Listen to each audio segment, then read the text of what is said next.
નમસ્કાર. આજના એક્સપ્લેનરમાં આપણે એક એવા ચોંકાવનારા રિપોર્ટ પર વાત કરવાના છીએ જે સાંભળીને કદાચ આપણે સૌ વિચારતા થઈ જઈશું. ઉત્તર પ્રદેશના કાનપુરમાંથી એક એવો મામલો સામે આવ્યો છે જેણે આપણી સામાજિક વ્યવસ્થા સામે બહુ મોટા સવાલો ઊભા કરી દીધા છે. આજના આ સેશનમાં આપણે કોઈપણ પ્રકારના પૂર્વગ્રહ વિના માત્ર ને માત્ર સામે આવેલા તથ્યો અને સત્તાવાર અહેવાલોના આધારે આ સમગ્ર ઘટનાક્રમને બરાબર સમજીશું. તો ચાલો સીધી જ શરૂઆત કરીએ. હવે જરા વિચારો, માત્ર એક પાણીની ડોલને અડકવાનું પરિણામ શું આવી શકે? સામાન્ય રીતે આપણે એવું જ વિચારીએ ને કે કોઈ વ્યક્તિ થોડી ગુસ્સે થાય અથવા તો વધીને સામાન્ય બોલાચાલી થઈ જાય, રાઈટ? પણ આજે આપણે જે અહેવાલની વાત કરવા જઈ રહ્યા છીએ તે આપણને એ વિચારવા મજબૂર કરે છે કે કેવી રીતે સાવ સામાન્ય અને રોજિંદી ક્રિયા પણ ભયાનક હિંસાનું રૂપ લઈ શકે છે. આ માત્ર એક સવાલ નથી, પણ આખી ઘટનાનું મૂળ છે. તો આખી વાત શરૂ ક્યાંથી થાય છે? આ ઘટનાને સમજવા માટે પહેલાં એ જાણવું જરૂરી છે કે આ મામલો ક્યાંનો છે અને તેમાં કોણ કોણ સામેલ છે.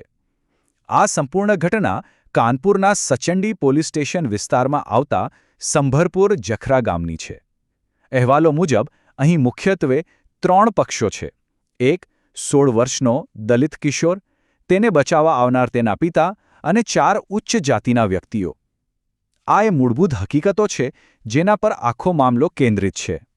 ચાલો જોઈએ કે ખરેખર તે રાત્રે શું બન્યું હતું. આપણે 2 મેની રાતનો સિલસિલાવાર ઘટનાક્રમ સમજીએ. બન્યું એવું કે રાતનો સમય હતો અને પેલો 16 વર્ષનું કિશોર પોતાના પિતા સાથે ખેતરમાં કામ કરી રહ્યો હતો. હવે આટલી મહેનતનું કામ કરતા હોય એટલે સ્વાભાવિક છે કે તરસ તો લાગી જ. પાણી પીવા માટે તે નજીકમાં આવેલા સંજય નામના વ્યક્તિના ઘર પાસેના સરકારી નળ પર ગયો. અહેવાલો જણાવે છે કે ત્યાં પહેલેથી જ એક બાલટી મુકાયેલી હતી. પાણી પીવા માટે કિશોરે માત્ર એ ડોલ એટલે કે બાલટીને થોડી ખસેડી, બસ આટલું જ. અહીં સૌથી મોટો પોઈન્ટ એ છે કે પાણી પીવા જેવી સાવ સીધી અને માનવીય જરૂરિયાત કેવી રીતે આટલા મોટા વિવાદનું કારણ બની ગઈ?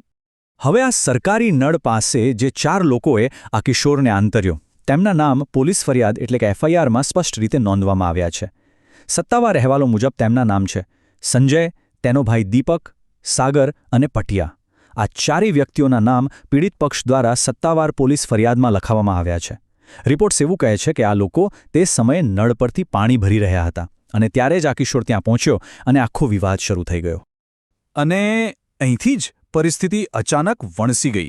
હિંસા જે હદે પહોંચી તે ખરેખર હચમચાવી દે તેવી છે.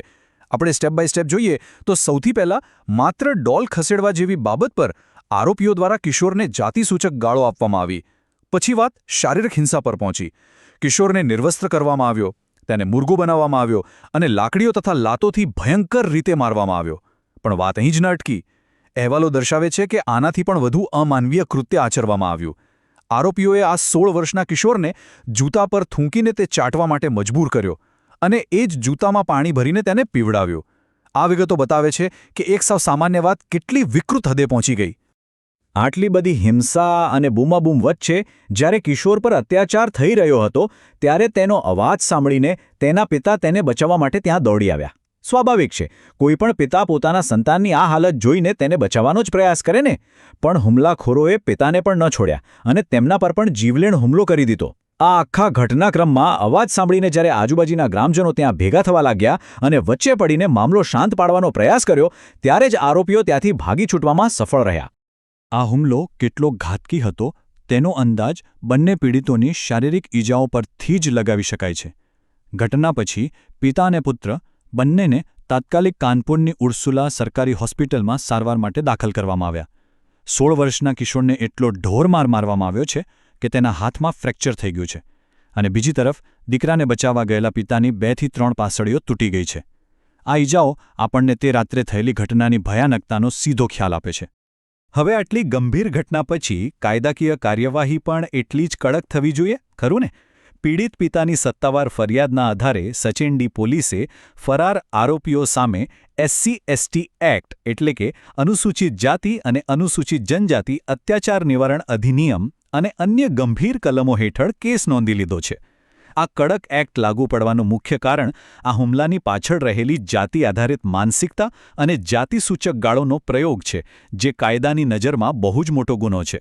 જો આપણે સત્તાવાર પ્રતિક્રિયાની વાત કરીએ તો સચેન્ડી પોલીસ સ્ટેશનના ઇન્સ્પેક્ટર દીનાનાથે સ્પષ્ટ કર્યું છે કે 4 લોકો સામે કેસ નોંધવામાં આવ્યો છે. મામલાની તપાસ ચાલી રહી છે અને આગળની કડક કાર્યવાહી કરવામાં આવશે. આ સાથે જ સમાચાર અહેવાલોમાં એ પણ જણાવવામાં આવ્યું છે કે આ મામલાની ગંભીરતાને જોતા એસીપી પનકી મનોજ કુમાર સિંહ ખુદ આ કેસની તપાસનું નિરીક્ષણ કરી રહ્યા છે. ફરાર આરોપીઓને પકડવા માટે પોલીસની અલગ અલગ ટીમો કામે લાગી ગઈ છે. આજના આ એક્સપ્લેનરના અંતે એક બહુ જ મોટો અને કદાચ અસ્વસ્થ કરી દે તેવો સવાલ ઊભો થાય છે. શું આજના આધુનિક સમાજમાં પણ પાણી પીવા જેવી સૌ પ્રાથમિક જરૂરિયાતનો અધિકાર જાતિ દ્વારા નક્કી થાય છે? આ આખી ઘટના જે માત્ર એક સરકારી નળ પર પાણીની ડોલ ખસેડવાથી શરૂ થઈ તે ફક્ત એક સમાચાર પૂરતી સીમિત નથી, પણ તે આપણી આસપાસ રહેલી સામાજિક વાસ્તવિકતા પર એક બહુ મોટો સવાલ ઊભો કરે છે. આપણે સૌએ એક સમાજ તરીકે આ અહેવાલો પર ખરેખર બહુ ગંભીરતાથી વિચાર કરવાની જરૂર છે. આ સઘન વિશ્લેષણમાં જોડાવા બદલ આપ સૌનો આભાર. સતત શીખતા રહો અને માહિતગાર રહો. દેશમાં કોઈ પણ જગ્યાએ એક પણ શુદ્ર વર્ણની વ્યક્તિ ચાહે તે એસસી, એસટી કે ઓબીસી હોય એટલે કે દલિત, આદિવાસી કે અન્ય પછાત વર્ગની વ્યક્તિ સાથે આવો અમાનવીય વ્યવહાર થાય તો તે માટે આપણે સૌ પોતાને હિન્દુ માનતા ઓબીસી, એસસી, એસટી સમાજના લોકો જવાબદાર છીએ. આઝાદી પહેલા આવા અત્યાચાર ખૂબ થતા, પરંતુ આઝાદી બાદ ડોક્ટર બાબા સાહેબ આંબેડકર દ્વારા આપણા સમાજને મત એટલે કે વોટ આપવાનો અધિકાર આપ્યો છે. આપણી વસ્તી અને મત આશરે 75 થી 85% છે, છતાં આપણે ખુદ શાસક બનવાને બદલે બ્રાહ્મણવાદી અસમાનતા, ઉચ્ચ નીચની વિચારધારા ધરાવતા, હિન્દુવાદી વિચારધારા ધરાવતા બ્રાહ્મણ વાણિયાના પક્ષોને શાસક બનાવીએ છીએ. બીજા રાજ્યમાં આવું થાય તો મારે શું એવું વિચારશું તો કાલે આપણા બાળકો સાથે પણ આવું થશે, ત્યારે રોતા પણ નહીં આવડે. આવી સમસ્યાઓ દૂર કરવાનો એકમાત્ર ઉપાય છે કે તમામ ઓબીસી, એસસી, એસટી સમાજના ભાઈઓ બહેનોએ સંકલ્પ લેવો જોઈએ કે અમે ક્યારે બ્રાહ્મણ વાણિયા જે પક્ષો હાઈ કમાન્ડ માલિક કે સ્થાપક હશે તેને સમર્થન નહીં આપીએ, કારણ કે આવા પક્ષોની સરકારો આપણા સમાજ ઉપર થતા અત્યાચાર, અન્યાય રોકી શકતી નથી. વર્ણ વ્યવસ્થા, જાતિ વ્યવસ્થા દૂર કરવા કોઈ નક્કર પગલાં લેતી નથી. જો દેશમાં બહુમતી ઓબીસી, એસસી, એસટીનું શાસન આવશે તો જ જાતિવાદ ખતમ કરવા નક્કર પગલાં ભરશે. તે સિવાયની ઓબીસી, એસસી, એસટી સમાજની સામાજિક, શૈક્ષણિક, આર્થિક સમસ્યા દૂર કરવા માટે આપણા ઓબીસી, એસસી, એસટી સમાજનું શાસન જરૂરી છે. માનનીય કાશીરામ સાહેબનું એક પ્રખ્યાત વાક્ય છે કે શાસક સમાજને ક્યારેય માર ખાવાનો વારો નહીં આવે. જય ભીમ, નમો બુદ્ધાય, જય સંવિધાન.